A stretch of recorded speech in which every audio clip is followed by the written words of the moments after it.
Imagine injecting yourself with a hallucinogen so powerful that it just blasts your consciousness into an alternate dimension in like 10 seconds flat. Right. And 10 seconds is incredibly fast. It's instant. And you're not doing this because you want to have some, spiritual awakening or see God or go on this wild recreational trip. Yeah, that's not the goal at all here. No. You are doing it to physically reprogram the biological age of your pancreas. Which just sounds completely absurd on the surface. It really does. Today's deep dive sounds like a sci-fi novel. Sounds like something cooked up in a cyberpunk writer's room, honestly. Well, absolutely. But I promise you, to the listener joining us right now, every single thing we're exploring today is 100% real. Welcome to the deep dive. We are basically tearing up the rule book on what it means to be a biological human. We really are. I mean, it forces a complete reevaluation of the boundaries between pharmacology, psychology, and cellular aging. We are moving so far past the standard public discourse of, just eating your leafy greens and trying to get 8 hours of sleep. Oh, we are miles past that. So today's source material is derived from this incredibly expensive, frankly mind-bending interview with biohacker and tech entrepreneur Bryan Johnson. Specifically from his appearance on the All In YouTube channel, right? Exactly.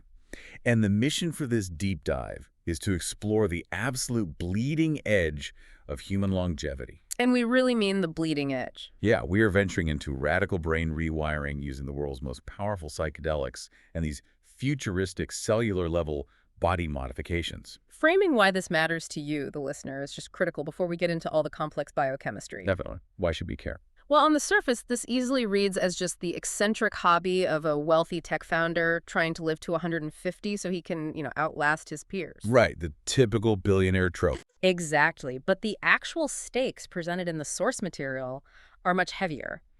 It is about answering the fundamental question of what it actually means to be human in the 21st century. Wow. It's a question of whether we, as a species, can biologically and psychologically adapt fast enough to survive an AI-driven future. A future that's accelerating at a pace our evolved primate brains simply weren't designed to process. Okay, let's unpack this. Yeah. So the roadmap of the journey we are going on today is wild. It really is a lot to cover. We are going from a reality-shattering, medically administered 5 Mayo DMT trip to the mechanics of extracting and stealing young mitochondria from family members. Which is a whole ethical conversation in itself. Oh, totally. And we're going all the way to lab-grown, petri dish clones of human organs. Yeah. But to appreciate how radical this all is, I think we have to look at where this started. Because the foundation of this entire endeavor, going back about 5 years, was actually incredibly conventional. Right. The initial methodology was essentially a giant algorithmic sorting of existing medical literature. Okay. Johnson looked at all the scientific evidence ever published on health and longevity, and he sorted it by effect size. So finding the interventions that statistically move the needle the most. Precisely. You want the highest return on investment for your biology. So you start with the absolute basics, right? Sleep architecture, caloric restriction, VO2 max training. The foundational pillars. Yeah. Then you work your way down the list to the more advanced but still widely accepted clinical interventions. Things like hyperbaric oxygen therapy and pharmaceuticals like metformin and rapamycin. And I think we should pause on those drugs for a second. Sure. Because they established the baseline of exactly how he was treating his body. He was treating it like a machine. Okay, how so? Well, rapamycin, for instance, isn't some magic anti-aging potion. It works by inhibiting a specific protein complex called mTOR. mTOR? Which essentially tells your cells to stop furiously growing and dividing and instead focus on cleaning house and repairing damaged DNA. Like putting the cells into a maintenance mode.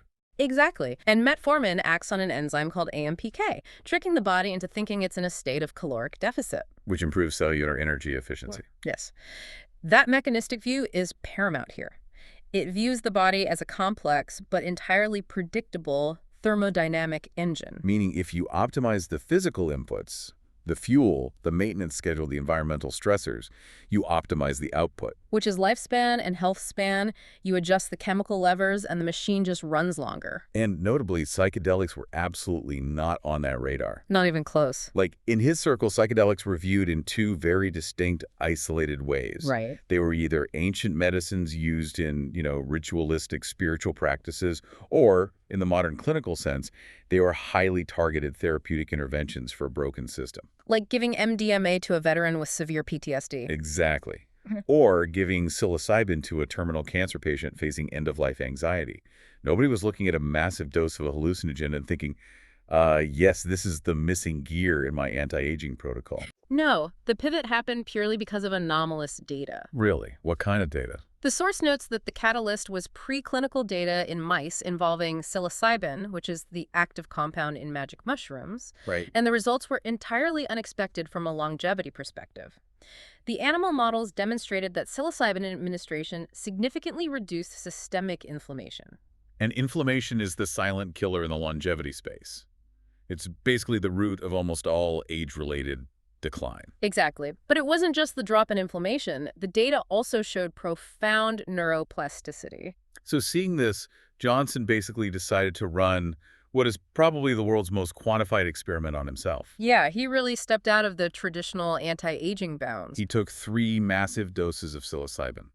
We are talking 25 milligrams each, spaced out over time. Which, for context, is a heavy clinical dose. It's huge. Yeah, it is scraping the absolute ceiling of what the psychedelic community calls a hero dose. So what happened? Well, the data that came out of those sessions dismantled their entire mechanistic model. You would naturally expect the primary outcome of a hero dose of psilocybin to be purely psychological. Yeah, like a massive shift in mood or the dissolution of depression. Yeah. Maybe a new philosophical perspective on mortality. Exactly. But the results shocked his medical team because it caused a full-body metabolic reset. Which makes no intuitive sense. I know. It's a drug that binds to serotonin receptors in your brain and makes you see geometric patterns on your ceiling.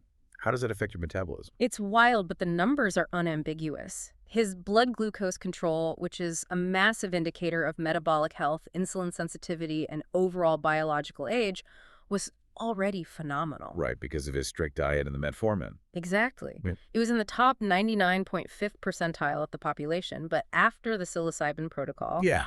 it moved to the 99.9th percentile. Wow. And pushing a biological metric that is already that heavily optimized, even a fraction of a percent higher, is incredibly difficult. That's insane. And the downstream effects continued. It demonstrably altered the composition of his gut microbiome. Okay, I am really trying to wrap my head around the mechanics of this. I think it's like rebooting your computer to fix a software glitch, but somehow it also upgrades your hardware's battery life. That's a great way to put it. But how on earth does a hallucinogen physically alter something like blood glucose? Like, what is the actual biological bridge between, I am feeling at one with the fabric of the universe and my pancreas is suddenly operating at a statistically perfect efficiency? To understand that bridge, we have to look at how the nervous system governs the immune and endocrine systems. Okay. The brain is the master control board. Chronic psychological rigidity, the daily stress, the rumination, the anxiety of modern life keeps the body trapped in a low-grade state of sympathetic nervous system activation. Meaning you are constantly in a mild state of fight or flight. Precisely. And that chronic neurological state drives systemic inflammation. And systemic inflammation isn't just like a vague swelling in your joints. It floods the bloodstream with inflammatory cytokines. And those cytokines act like static on a radio channel. They physically interfere with the insulin receptors on the surface of your cells. Okay, I'm tracking. So the pancreas is pumping out insulin. The insulin is knocking on the cell door to let the glucose in, but the cell just can't hear the knock because of the cytokine static. Oh, wow. So that is the root of insulin resistance. Yes. So when the psilocybin induces this massive wave of neuroplasticity, it effectively breaks that chronic neurological stress loop. The brain relaxes its rigid, anxious hold. Exactly. The sympathetic nervous system downregulates. The cytokine production plummets, clearing the static. And then the cells can suddenly hear the insulin knocking again, and metabolic efficiency just skyrockets. It is a profound, quantifiable demonstration that the mind and the body are not just connected, they are the exact same continuous system. The rigidity of the mind is a literal biological toxin. It really is. And this metabolic reset is what set the stage for why Johnson felt compelled to push this boundary even further. Right, because if psilocybin could yield those physical results just by softening the mind, what would happen if he completely wiped the slate clean? Exactly. I want you, the listener, to just pause and think about your own daily routines right now. We are so conditioned to track our physical metrics. We really are. We have watches that track our heart rate variability, rings that map our sleep stages, apps that count our macros. But how often do we consider the aging of our thought patterns? Never. How often do we measure the rigidity of our minds? What this data suggests is that a stiff, inflexible mind might be aging your organs just as fast as a diet of fast food. And that realization completely shifted the entire focus of the protocol from the physical to the psychological. So psilocybin softened the architecture of his mind, but he wanted to see what would happen if he went all the way down to the foundation. Which leads us directly to a substance that makes psilocybin look like a cup of mild chamomile tea. We were talking about 5-MeO-DMT. Yes. For those unfamiliar, this is a compound originally derived from the venom of the Sonoran desert toad, though for clinical consistency, it's usually synthesized in a lab nowadays. And it is estimated to be 5 to 10 times more powerful than regular DMT. This is the point where the deep dive enters truly uncharted territory, I think.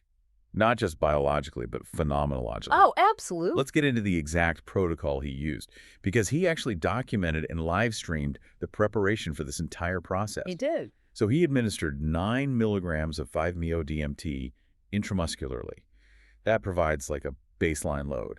But then he followed it immediately with 18 milligrams vaporized. And the vaporization is key here. Yeah, I was cracking with this until he mentioned that specific delivery method. Vaporizing 18 milligrams means it bypasses the digestive system entirely, hits the lungs, and crosses the blood-brain barrier almost instantly. Right. He says it hits within 10 seconds. 10 seconds, and you are entirely removed from your normal reality. How does the human nervous system not just completely crash under that kind of sudden, massive chemical load? Well, the sheer speed of onset is exactly what makes 5-MeO-DMT so notoriously difficult to integrate. Because it's too fast to process. Exactly. The human brain is, at its core, a prediction engine. Its entire evolutionary job is to keep you safe by predicting what happens next and maintaining a sense of control over your environment. Makes sense. When a chemical load that heavy hits the 5-HT2A serotonin receptors that fast, the brain's control mechanisms just completely short-circuit. There is absolutely no ramp-up period to adjust to the change in perception. And what's wild is the nature of the experience itself. Unlike regular DMT or psilocybin or LSD, there are very few visual changes. Right, no breathing walls. Exactly. There are no kaleidoscopic fractals breathing on the walls. Yeah. There are no machine elves waving at you from some geometric landscape. The typical hallucinogenic geometry is absent because it pushes right past the visual cortex's attempt to interpret the data. He describes it instead as an encounter with raw consciousness, raw intelligence. He tells the interviewers to take whatever concept they have of those words, multiply it by 1,000, and then expand it out into infinite depth, infinite width, and infinite dimensions. It's hard to even conceptualize. You are blasted into a space so foreign that your brain cannot even compute the physics of what is happening. And that inability to compute is where the sheer terror of the experience comes into play. Yeah, the terror. You are thrust into infinite dimensions of raw consciousness in 10 seconds. The prediction engine fails entirely. He emphasizes this point really heavily in the source. You hit this space, and you are faced with a stark, brutal, binary choice. The default reaction of the primate brain is absolute panic. Of course. You feel like the gates of hell are opening. You feel like the raw stream of existence is going to physically tear you to shreds, that it's going to shard your identity into a million little pieces and completely break your sanity. It's a perceived threat to your actual existence. Exactly. You feel your literal existence being threatened. And in that moment, you either try to wrestle it, you try to hold on to your ego, clenching your mental fists and hoping to just wait out the drug. Or you relent. The choice to relent sounds like a simple philosophical concept, right? But in practice, it is the hardest psychological task a human being can undertake. It goes against millions of years of survival instinct. It really does. You have to say yes to what feels like your own death. You have to thoroughly release all attachment, all preconditions, all wants, all desires. You have to completely let go of the concept of Bryan Johnson. And what's fascinating here is what happens when he finally manages to make that choice to surrender. It's bliss, right? Yes. By choosing to relent, the terror doesn't just slowly fade away, it immediately inverses. He describes experiencing unimaginable bliss and euphoria. Right. It wasn't an anesthetic blackout state either. He was hyper-aware, but existing in what he called the depths of existence. That's beautiful. He categorized it, without hesitation, as the most dynamic, majestic experience achievable by intelligent life. He ranked it far above marriage, having a child, building a company, or any standard human accomplishment. That is just a staggering claim that borders on the ineffable. It really is. But what I find even more compelling from a longevity and behavioral standpoint is the psychological aftermath. What happens when the drug wears off, the alternate dimensions close, and he comes back to a mundane Tuesday morning? The integration phase. Right. He describes a return to a truly childlike state. He woke up catching himself laughing in a dream. Which is incredible. He couldn't even remember the last time in his decades of life he had laughed in his sleep. He felt this bubbling, emergent excitement for the day, this sheer joy for the mundane friction of new experiences that had been entirely absent from his highly regimented adult life. That childlike state extending into his interpersonal dynamics is perhaps the most telling indicator of a fundamental psychological shift. It wasn't just a mood boost. No, his behavioral algorithms actually changed. He tells a brilliant story about interacting with his partner, Kate. Oh, I remember this. The day after the 5-MeO-DMT experience, he did something that made her upset. Now, normally in a long-term relationship, when that friction happens, the adult ego instantly kicks in. You assume a defensive posture? Exactly. You start negotiating the blame, you package the resentment up, you try to weaponize past arguments, or you store the anger away to use as leverage later. It's this complex, exhausting game of chess. Right. But he said that instinct was just completely gone, erased. He's like, when children have a fight on a playground, they have it out, they cry, it's done, and 2 minutes later, they immediately move on to playing together again. Because there's no ego preservation happening. He felt absolutely no need to escalate or defend his ego. He just clearly communicated and resolved the issue without the armor he had worn for 40 years. That's profound. But I have to push back here because this is where my skepticism kicks in. Okay, let's hear it. Is this a permanent structural upgrade? Or is this just a massive, temporary biochemical afterglow because the brain just got flooded with an unprecedented amount of neurotransmitters? That's a very fair question. Even he admits he doesn't know the decay curve of this experience. He wonders out loud if he'll just slowly revert and become the former Bryan in 30 to 60 days. Yeah. Are we just looking at a really powerful vacation for the brain, or has the actual hardware been rewired? That is the crucial distinction in neuroscience. Is it a state or is it a trait? Explain the difference. Well, a state is temporary, like being drunk or being well-rested. A trait is permanent, like your baseline level of neuroticism. Got it. To understand whether this is a structural trait-level change, we have to look under the hood at the exact biological mechanism driving this transformation. We have to look at the default mode network. I want the listener to just imagine their last petty argument before we get into the biology. Good exercise. Think about the defensive posture you took, the justifications you spun up in your head while the other person was talking. What if that entire defensive instinct was just biologically erased overnight? What is actually happening in the physical tissue of the brain to make that possible? It comes down to the dissolution of the default mode network, or the DMN. Okay, the DMN. The DMN is essentially the brain's engine for the ego. It is a highly interconnected network of brain regions, specifically the medial prefrontal cortex and the posterior cingulate cortex that becomes highly active when you are not focused on a specific task in the outside world. So when you're just staring out the window. Right. It is the center of rumination, self-reflection, and internal chatter. It's the voice in your head going, how am I feeling today? Did I say the wrong thing in that meeting? Do I look bad in this shirt? Does my boss hate me? What should I be doing right now? The worry machine. It's that exhausting, constant internal monologue that never shuts off. Precisely. Now, human children do not have a fully developed DMN. Their internal chatter is very quiet, which is why they are so incredibly present, distractible, and open to the world around them.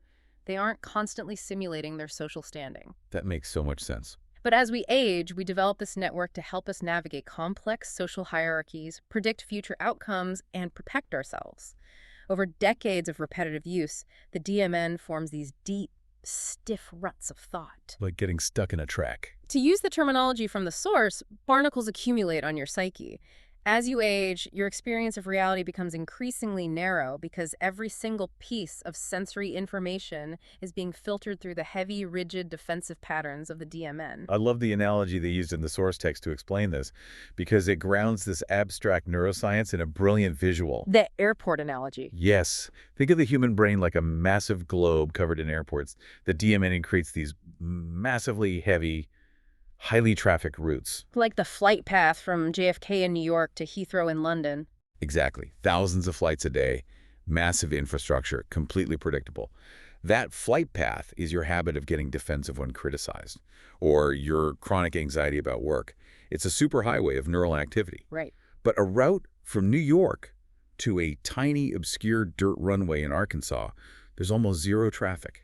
The structural connections exist between those disparate areas of the brain, but they are entirely dormant. So what psilocybin, and especially 5-MeO-DMT, does is it comes in like a Category 5 hurricane and just picks up all these airports and entirely scrambles them around the globe. It's a total reset. Suddenly, that massive flow of traffic from JFK isn't going to London anymore. It's being routed to that tiny town in Arkansas. The established, rigid patterns of the default mode network are completely disrupted. To be perfectly clear on the biology here, the physical neurons aren't actually moving around inside the skull. Right. Your brain isn't physically rearranging. What shifts is their electrical activity and synchrony.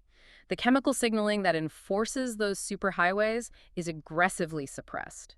This creates an environment of profound chaos in the brain.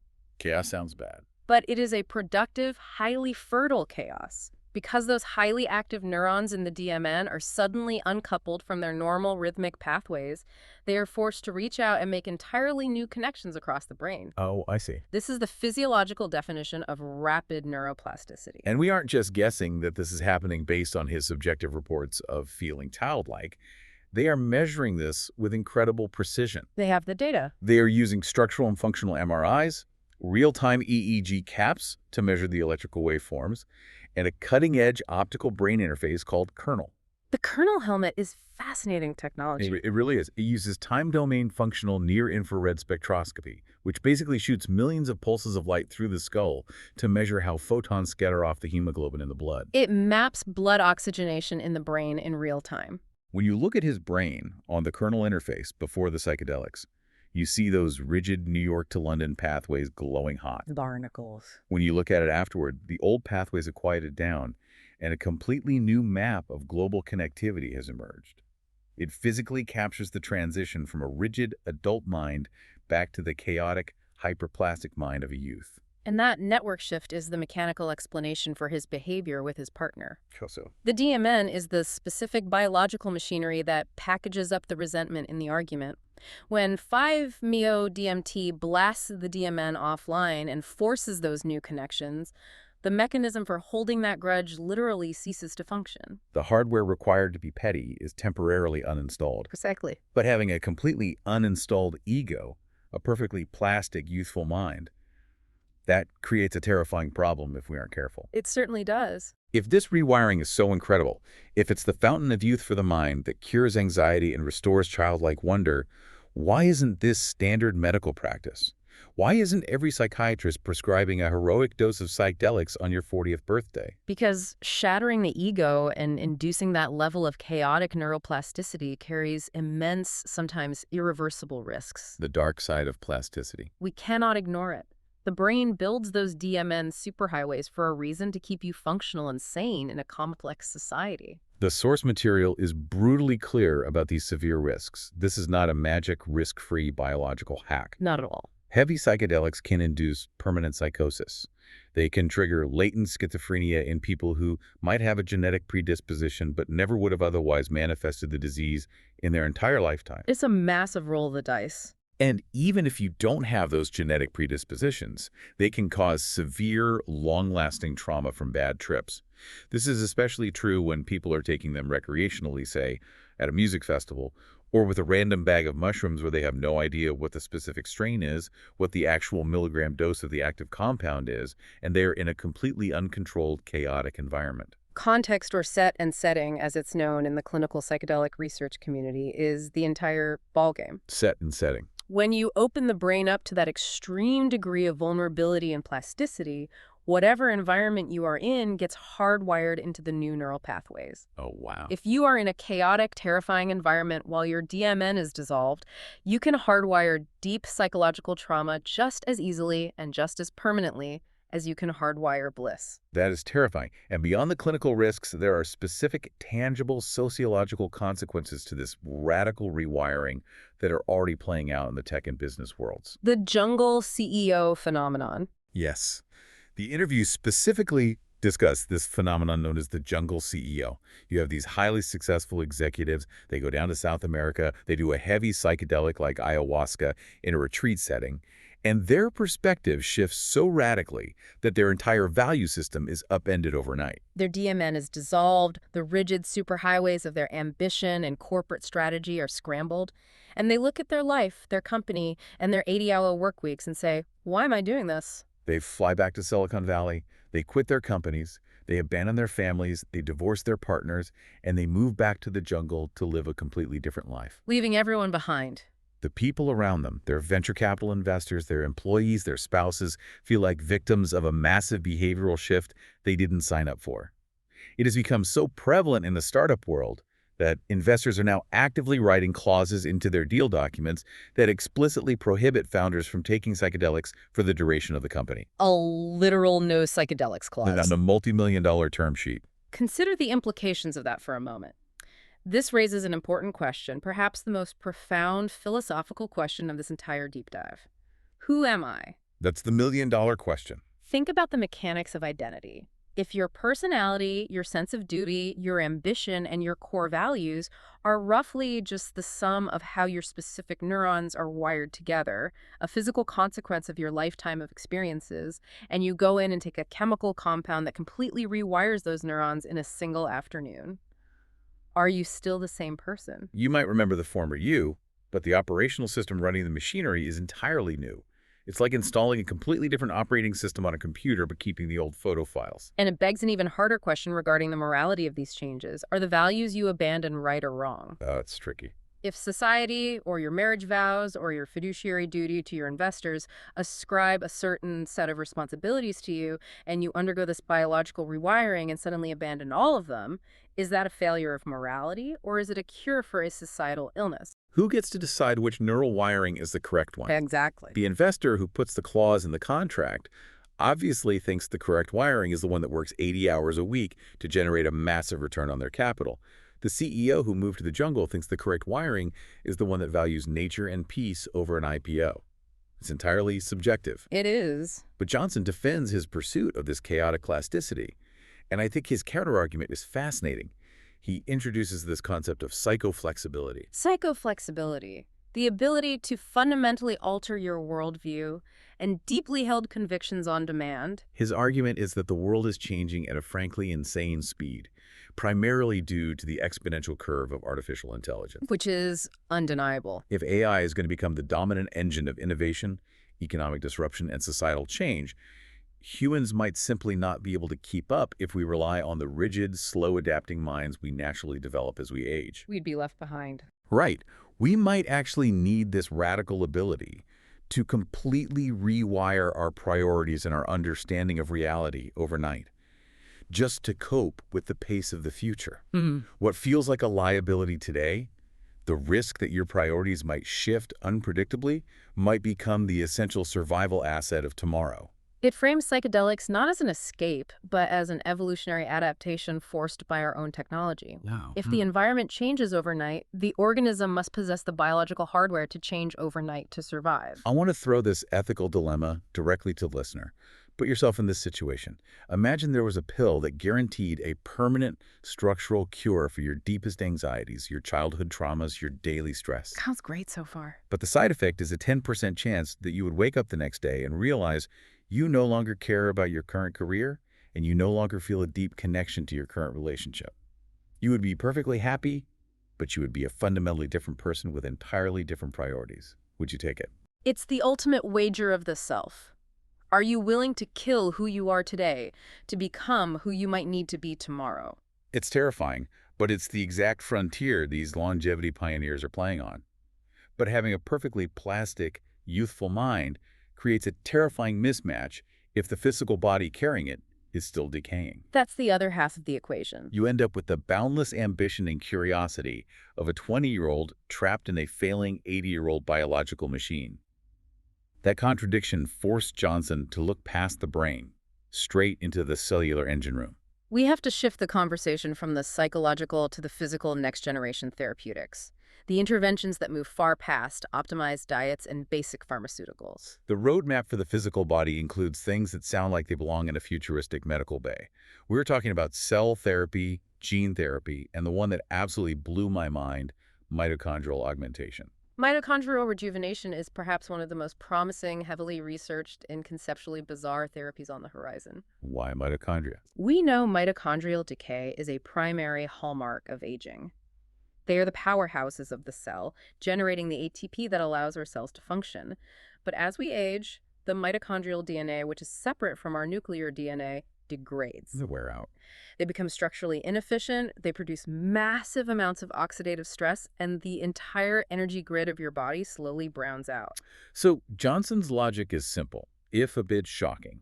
He measures his mitochondrial health, and despite his perfect diet, he still has the mitochondria of a 48-year-old. Because you can't out-eat genetic decay. He wants the pristine mitochondria of a youth. But instead of trying to optimize his failing 48-year-old mitochondria with supplements, he wants to completely replace the fleet. Right. You can't just buy mitochondria at the pharmacy. And here's where the biology gets fascinating. Mitochondria are passed down exclusively maternally. You get them entirely from your mother, packaged in the egg. There are no paternal mitochondria in a fertilized embryo. The sperm's mitochondria are destroyed upon fertilization. Because of this unbroken maternal lineage, Johnson realized he has a perfect biological match waiting in the wings. He can go to his sister, who shares that exact maternal line, and look to her child, his niece or nephew. Which is wild. Because they are young, their mitochondrial DNA hasn't degraded yet. So the plan is to literally extract young mitochondria from his relative and put them into his own body. The mechanics of how they actually achieve this are a marvel of modern biotechnology. You don't just inject cells willy-nilly into an adult human. Obviously not. First, they draw a small blood sample from the young relative. Then, in a highly controlled lab environment, they isolate the mitochondria from those cells and grow them extensively, multiplying them into a massive therapeutic dose. But wait, if you inject foreign cellular material into the body, doesn't the immune system immediately flag it as an invader and attack it? That is exactly the hurdle that has plagued cell therapies for decades. To bypass the immune system, scientists have developed a technique to take those lab-grown mitochondria and encapsulate them in a red blood cell envelope. A red blood cell envelope. They essentially wrap the mitochondria in the lipid membrane of a red blood cell. It's a disguise. I love this. It's like putting a VIP wristband on the mitochondria so they can get past the aggressive bouncers of the immune system. That's a perfect way to visualize it. Because the exterior is a recognizable red blood cell membrane, the immune system sees it as native, harmless material and allows it to pass. That's genius. This lipid envelope also makes the mitochondria highly transportable, allowing them to actually fuse with and enter Johnson's existing cells, where they can begin generating youthful energy alongside his older mitochondria. I just have to laugh at the interpersonal dynamics of this. We talked about how he had his teenage son acting as a blood boy for plasma transfusions a while ago. Yeah, that made headlines everywhere. Now he moves on to crowdsourcing his extended family's cellular machinery. He calls it a family project. Can you imagine that family reunion?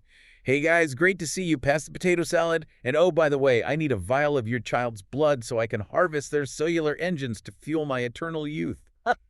It's incredibly bizarre. It is eccentric, certainly. But what is highly rigorous is how they plan to measure if this incredibly advanced therapy actually works in vivo. How do you measure that?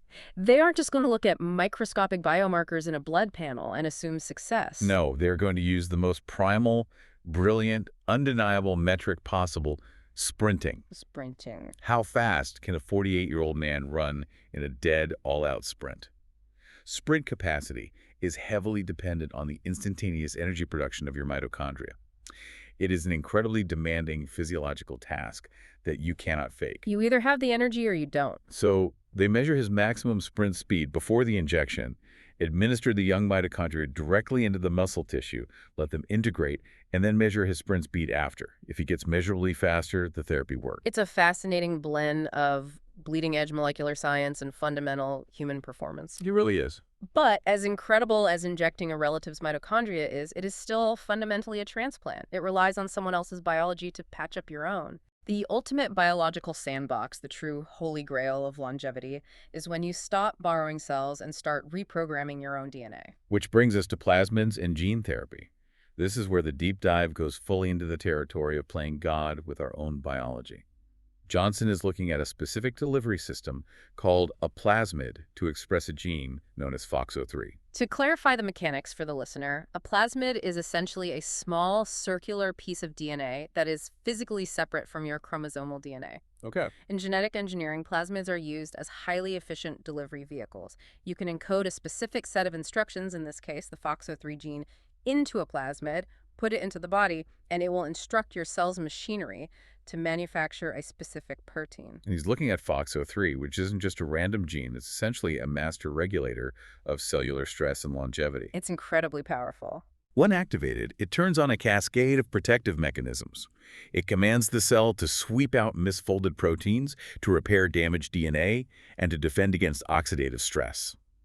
The specific protocol he is interested in is related to a paper published by a Chinese professor involving mesenchymal stem cells packaged with this FOXO3 delivery system. Mesenchymal stem cells are incredible because they naturally home in on sites of injury and inflammation in the body. In the animal models, this exact therapy resulted in over 50% rejuvenation of tissues. Over 50%. That's unheard of. The animals didn't just stop aging. They literally grew measurably younger, healthier tissue. It is touted as the best demonstration of whole tissue regeneration in the world. Because instead of just trying to slow down the accumulating damage of aging, gene therapy via plasmids actually rewrites the operational code of the tissue. It commands the tissue to rebuild itself using youthful blueprints. Yeah. And the craziest part is, he reached out to the professor, got the paper, and is now actively looking to build this therapy for himself. He noted that a project like this, which used to take years of meticulous lab work to stand up, can now be accelerated massively because they are using AI as a project manager to coordinate the complex biological engineering. It's the convergence of two exponential technologies, synthetic genetic engineering and artificial intelligence. But as wild as gene therapy is, it still requires putting something highly experimental into your body and hoping it goes well, which is inherently risky. Very risky. So, what if you could test these radical therapies on yourself without actually putting them in yourself?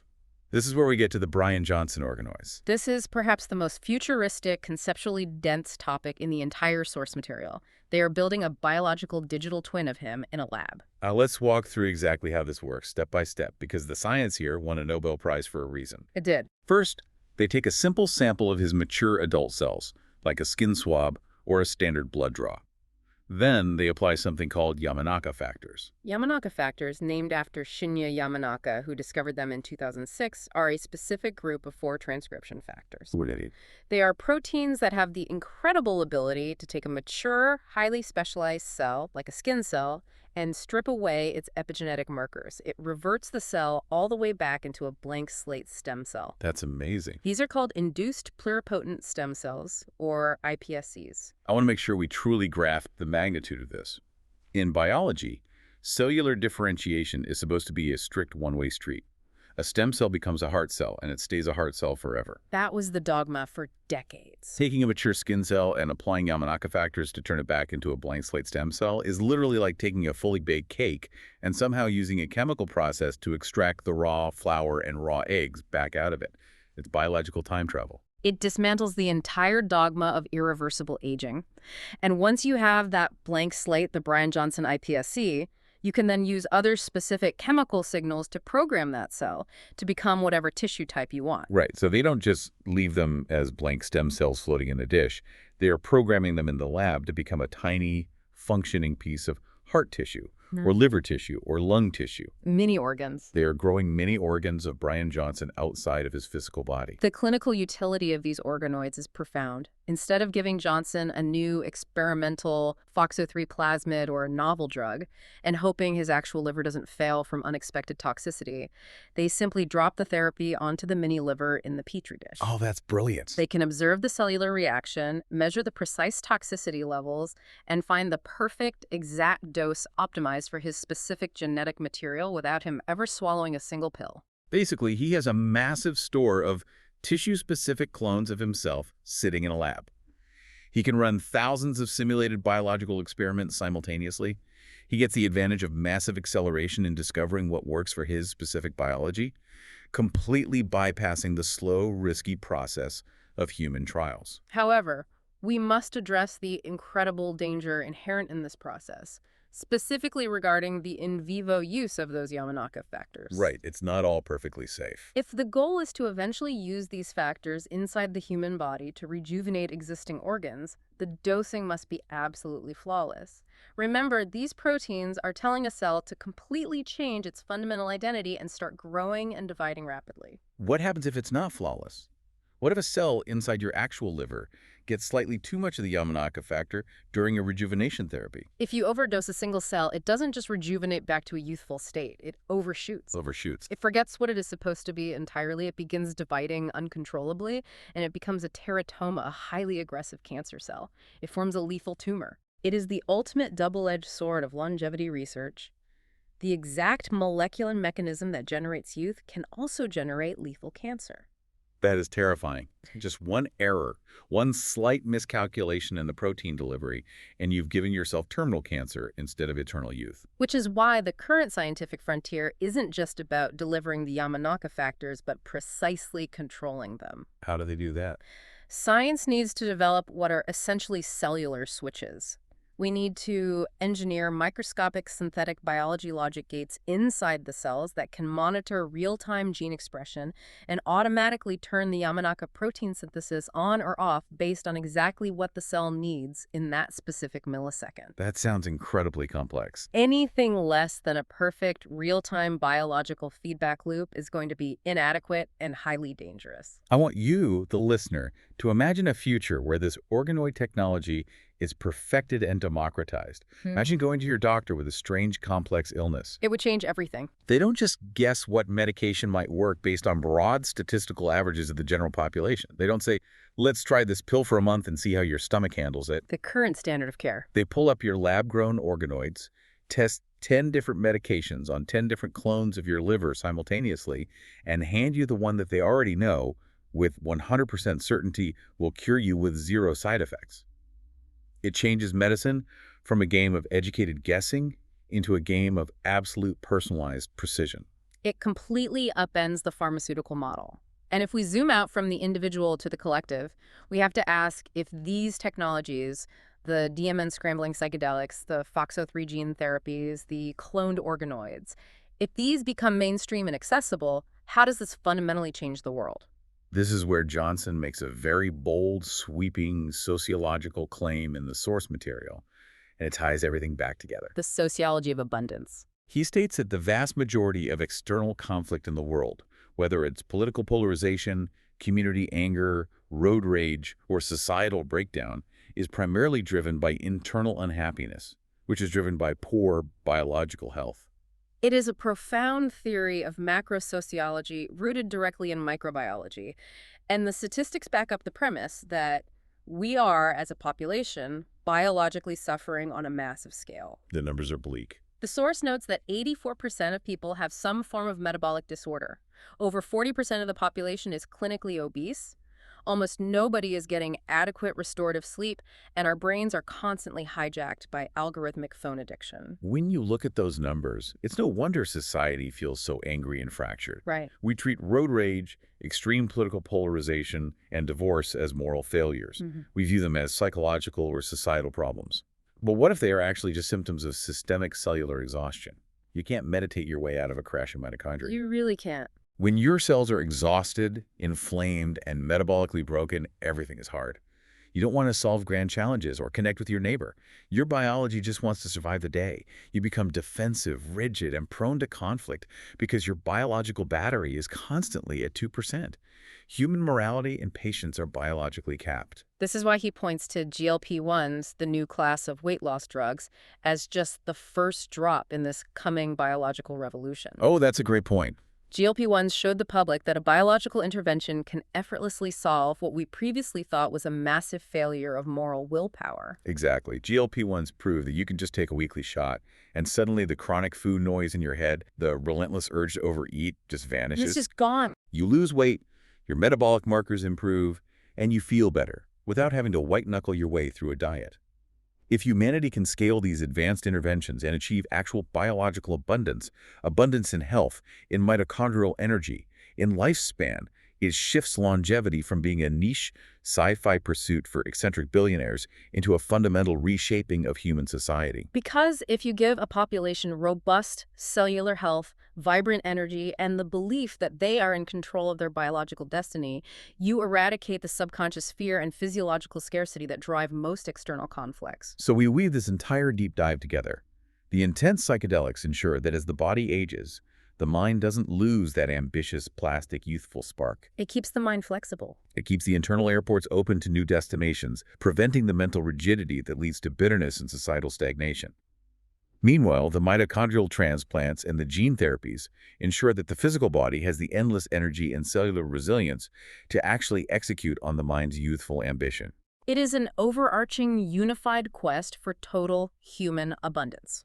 It's a complete, multidisciplinary rebellion against the traditional narrative of aging. It really is. Okay, let's recap this incredibly wild journey. We started with a methodical list of standard health interventions, which was completely derailed by the metabolic miracle of psilocybin clearing the inflammatory static from our insulin receptors. And unexpected data.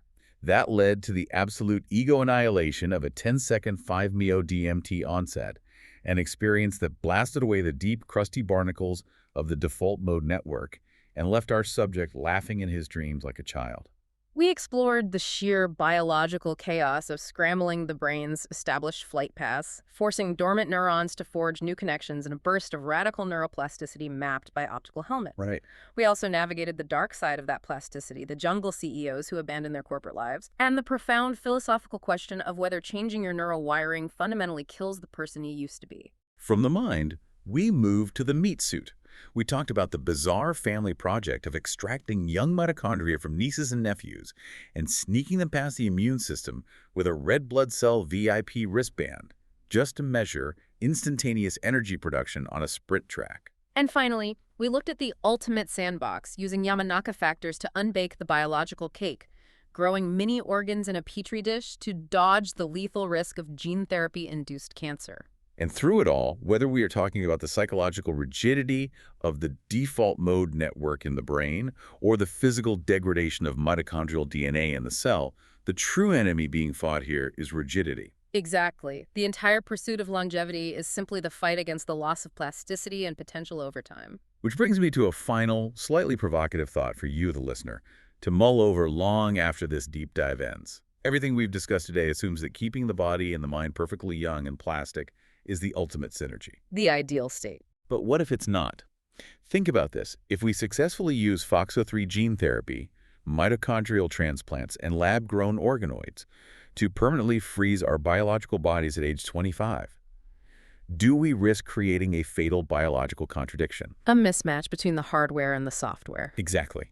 Human evolution designed the brain to seek neuroplasticity and constant learning, precisely because it needed to help a vulnerable, rapidly aging body survive a highly dangerous world. Right. Learning is a survival mechanism. The physical friction of aging forces the mind to adapt to survive. Uh-oh. But if your body is literally immortal, if it never feels the physical friction of decay, never feels tired, never feels weak, will the brain still have the evolutionary trigger to stay curious? That's a haunting question. Or will we end up with a society of perfect, indestructible 25-year-old bodies housing incredibly bored, rigid, apathetic minds?